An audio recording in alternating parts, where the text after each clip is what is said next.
I already have like made it about 98% through my hair. So I'm about to just show you how I went about wrapping each of my locks, kind of like the process, the different hair that I use.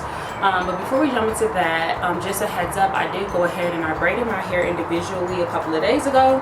So I don't have any rubber bands at the roots. I did put some on the ends, and that's just because my I just got my ends clipped, so my ends were just too perfect for the braids to stay. Alrighty, so let's just go ahead and start walking through the process.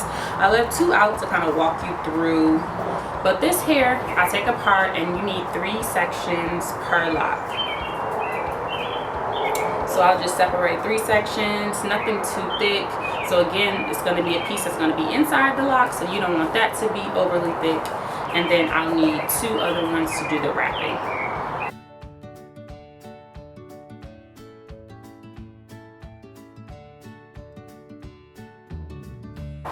So next, I would like to prep this hair.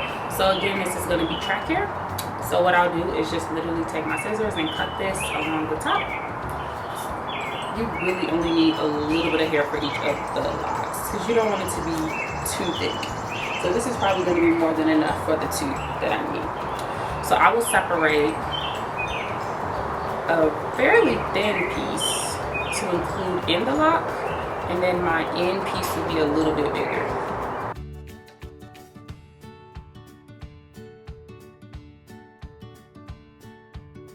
And then this is going to be the water wave here. So I will take, I only use half of one of the curls. You can use more, it just depends on the look you want. But I typically take one of these and start separating it at the end.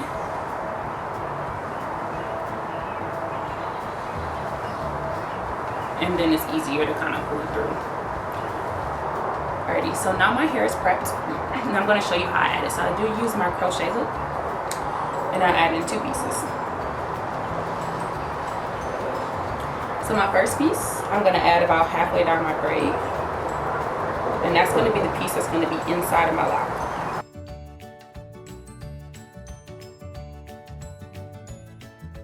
The next piece I'm going to put at the root of my braid. And that is what I'm going to start wrapping with.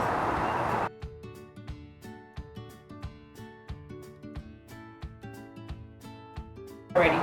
So with that first piece, I typically adjust it so that there's only a little bit here to kind of close in the gap, and then I'll use the rest of the length to start wrapping. So I always like to do a couple of wraps right at the roots. Oops. Make sure that other hair doesn't get in your way. So I usually have my clips handy, but I'll wrap a couple of times right at the root just to get it started, and then I'll start making my way down. So because this is going to be in the front, I want my curly piece to be in the front at the top. So basically how I add mine in. This is the curly hair, this is the end, this is the part that I'm going to conceal in the lock just because it's the blunt cut end. So that part is going to be inside. So I'm going to take it, the blunt cut side, and I'm going to join that with the other hair that I'm wrapping. I'll put this in my mouth to stay out the way.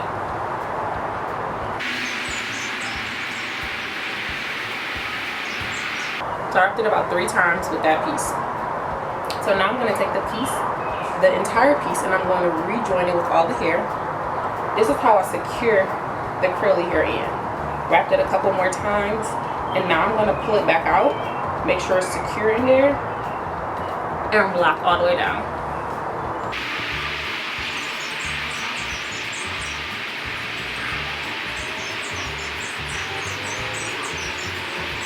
So about halfway down is when you'll probably run out of the hair that you're wrapping. Just wrap it as far as you can. And you can see I have this piece out. Then I'm going to grab that third piece of hair that I separated, and I'm just going to add it in. So to add it, I'll tuck about this much inside, which I'm going to wrap around. Not much, but that's kind of how I secure it. So I don't use glue or anything to secure it. I just wrap over, and it typically locks in. I've done my locks like this plenty of times, and I haven't had any issues with hair kind of cutting loose. So just like that, I'm going to continue down, until I get close to the end. So I'll typically kind of like measure up against my other locks so I can make sure that I have the length right.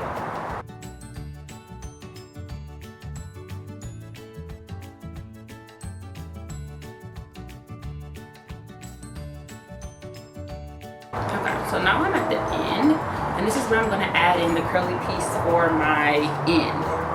So I'm going to grab that and I'm going to add it in the same way. So even though I'm not going to let this hair kind of fall through the lock like this, I'm going to lock it in the same way. So again, I'll take that end piece that's blunt cut and I'll add that into the hair that I'm wrapping. I'm going to leave this to the side. So I'm going to put this in my mouth about 3 times. Once I have that, then I'll pull it together and I'll leave it inside this time, since this is going to be my end piece. So I'm just locking it down. I'm trying to make my ends somewhat flatter because I don't want like a thick end on my lock and then like this thin piece of hair coming out. So it's been like hit or miss throughout my process, but that's my goal, is to kind of get it to phase into a smaller section of the lock so it'll blend better.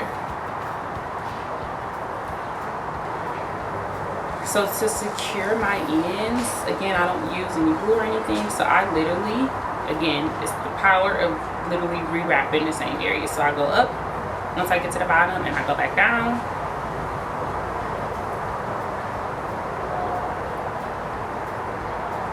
Up and down over that same part. Don't make it too bulky though.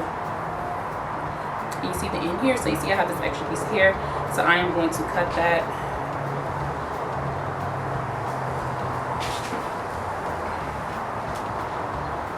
Alrighty, so honestly the locks look good like this. If you want to leave it like this, you can.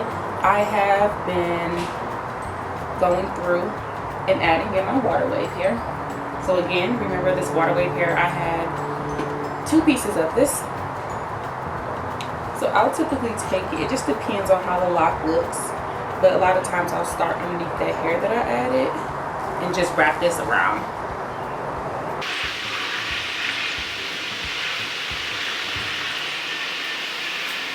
And this, I feel like, gives it a little bit more of a like butterfly look, so you can kind of see like some more of the imperfections. And because this hair is just softer and curlier, it just gives the lock a different look in comparison to just kind of like leaving it with the springy twist hair, because the springy twist hair is a lot more coarse and this is just going to be softer, a softer, fluffier kind of look. And again, if you wanted to, you can leave some of this hair out. So I'll leave a piece out. Just keep wrapping.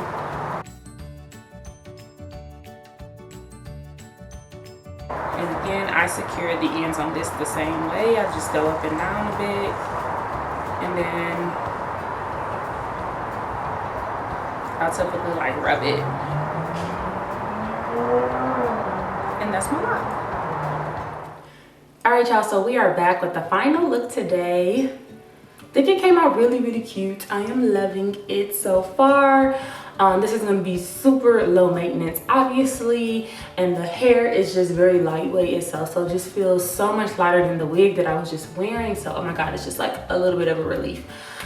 So after I left you all just kind of like walking through how I wrapped the hair, I did go ahead and slick my edges, and I also added some jewelry on here. I've been wearing this for like the last couple of days, but so I have some seashells, I have like some little hanging pieces, some spiral type of things. So I just picked up a few different pieces of jewelry, all from my local beauty supply. I think they were all like maybe like $1 or $2 a piece for each different kind. So I just went ahead and added those in, slicked my edges. At nighttime, I've been pulling it up like in a ponytail kind of, and tying my scarf around it so that I'm not laying on the curl, so like my knot kind of sits at the top of my head.